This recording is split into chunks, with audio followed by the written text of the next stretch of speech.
कपड़े धोने वाली बहू। शादी के पहले से ही विभा को कपड़े धोने का बड़ा शौक था। कभी नल के नीचे तो कभी तालाब के पास। अरे मेरी नीली वाली लुंगी नहीं दिख रही है। विभा की अम्मा कहाँ रखी है लुंगी? अरे वो तो विभा ने परसों ही धोकर रखी थी आपकी अलमारी में, देखो वहीं होगी। वो ना मैंने आज धो दी, मुझे लगा कि गंदी हो गई होगी। अरे कैसे गंदी हो गई थी? उसे तो मैंने पहना भी नहीं।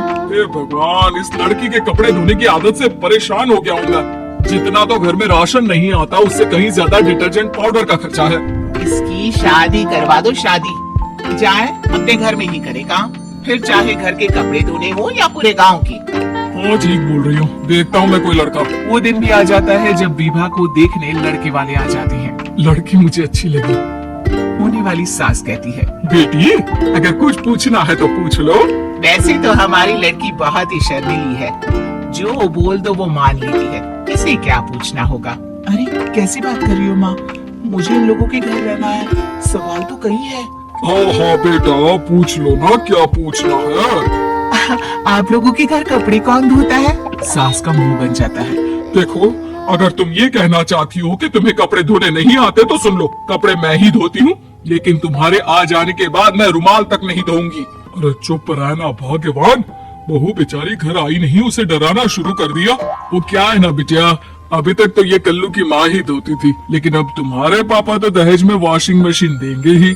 तभी विभा की माँ बोल पड़ती है, सवाल भी पूछा तो क्या। वैसे भाई साहब, मशीन की तो फिर भी कपड़े धोने की कैपेसिटी होती है। मतलब जो बिटिया दे रहे हैं ना विभा, इसे कपड़े धोने का बहुत शौक है। ये आप लोगों के क्या आस पड़ोस गांव मोहल्ले सबके कपड़े धो दे और उफ तक ना करे।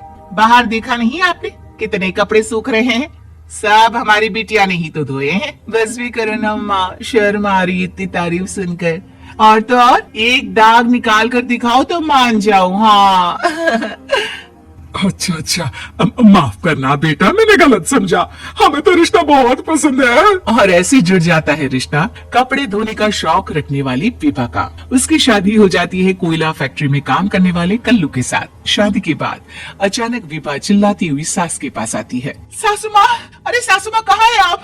ये तो धोखा है, धोखा दिया आप लोगों ने मुझे।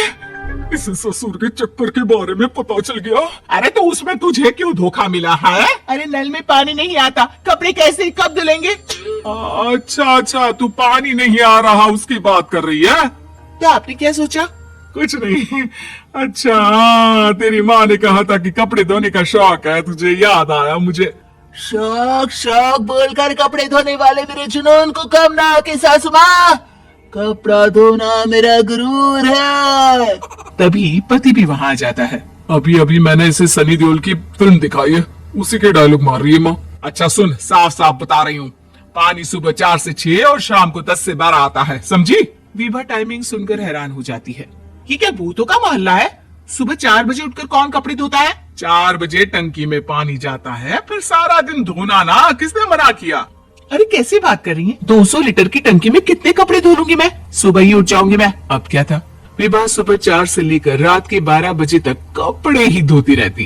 एक रोज सास पड़ोस से निकलकर कहीं जा रही होती है कि साथ वाली कहती है, हाँ कल्लू की माँ, जरा ये बताओ कि 2 साड़ी है, 2 ब्लाउज और एक पेटीकोट और एक नाड़े वाला लंबा कच्छा। हाँ तो? अरे तो क्या, कितना लोगी धुलाई ये बताओ। धोबन दिख रहा है हम क्या? हमारे पति सरकारी नौकरी से अभी अभी रिटायर हुए हैं और बेटा सुपरवाइजर है कोयला फैक्ट्री में। धोबन समझ रखा है हमें? हाय रे कल्लू की अम्मा, माफ कर दो, वो तो मोहल्ले में यही सब बता रहे थे कि तुमने बहू को कपड़ा धुलवाने के काम में लगा दिया है। सास को पड़ोसन की बात सुनकर गुस्सा आ जाता है। वो घर पहुंचती है जहां घर के बाहर ही इतने सारे कपड़े सूख रहे होते हैं जितने कि किसी धोबन के घर पर। अरे ओ कल्लू की दुल्हन, बाहर निकल। माँ जी यहीं आ जाओ, बाथरूम में चादर धो रहे हैं हम। अरे अभी हम धोते हैं, तुमको बाहर निकलो। ये आस पड़ोस वाले बोल रहे हैं कि हम बहू से कपड़े धुलवा धुलवा कर उसे कपड़ा धोने वाली बना दिए हैं। अरे छोड़ो ना माँ जी, किन लोगों की बातों में आती हो? आस पास के लोगों का तो काम ही होता है कि वो किसी तरह सास बहू को लड़ा दे। बहू सारे घर के कपड़े धोती है, ये क्या कम है? बोलिए। सास को भी लग जाता है कि वो बहू का ये संकीपन नहीं छुड़वा सकती, इससे अच्छा है कि खुद ही चुप हो जाए। एक रोज सास और बहू मंदिर जाते हैं, जहाँ सास की साड़ी वहाँ खड़ी भीख मांगने वाली से मिलती है। माँ जी क्या बात है, आपकी साड़ी उस भिखारन से कितनी मिल रही है ना? हाँ हाँ देखो तो दोनों की साड़ी मिल रही है। क्या बात है कल्लू की अम्मा, तुम खुद को तो अफसर की बीवी बताती हो और ऐसी सिंपल सी प्लेन साड़ी पहनकर घूमती हो। सिंपल और प्लेन नहीं है ये साड़ी। तो क्या सोने के धागे से फूल बने हैं? कुछ भी सासू माँ, कुछ भी। हाँ बने थे इस साड़ी में सोने के धागे से फूल। मेरे पति लेकर आए थे मद्रास से स्पेशली मेरे लिए 10,000 की। ताहे भाई साहब इस भिखारन के लिए भी सेम टू सेम साड़ी लेकर आए होंगे 10,000 की। सास उस वक्त तो कुछ नहीं कहती, लेकिन बहू के साथ घर आती है और अलमारी से एल्बम निकाल कर लाती है। ये साड़ी देख रही है, ये वही साड़ी है जिसे मैंने अभी पहना था। इस साड़ी में ये जो चमकदार फूल दिख रहे हैं ना, ये सोने के धागों से काढ़े गए हैं। लेकिन तू लोकल वॉशिंग मशीन ब्रश से घिस घिस कर सारे फूलों को निकाल कर साड़ी प्लेन कर दी। मुझे माफ कर दीजिए सासू माँ। और तो और, जब मैंने तुझे तेरी गलती के लिए कुछ नहीं कहा, लेकिन तूने तो सबके सामने मेरा मजाक ही बना दिया। क्यों? बहू को समझ में आ जाता है कि अब से उसका कपड़े धोना बंद।